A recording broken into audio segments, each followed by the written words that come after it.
இப்போது அடுத்த 25 ஆண்டுகளுக்கு, அதாவது 2051 வரை தொகுதி எண்ணிக்கையை மறுவரையறை செய்கிறத தள்ளி வைக்க அரசியலமைப்பு சட்டம் திருத்தம் கொண்டு வரணும்.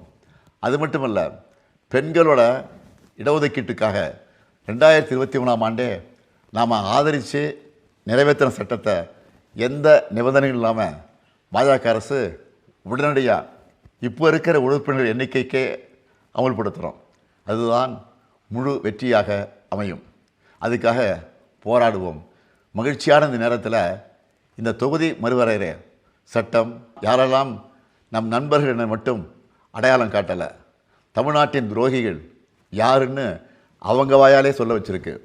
அப்படி துரோகம் செஞ்ச பழனிசாமியின் அடிமை கும்பலுக்கு தேர்தலுக்கு முன்னாடியே படுதோல்வி கிடைச்சிருக்கு. பழனிசாமி டெல்லியோட ஏஜென்ட் என்பது மீண்டும் நிரூபணமாகியிருக்கு.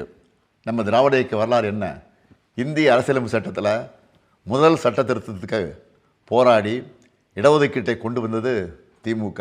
எப்பெல்லாம் இந்தி திணிப்பு வருதோ அப்பெல்லாம் உறுதியாக போராடி வென்றது திமுக.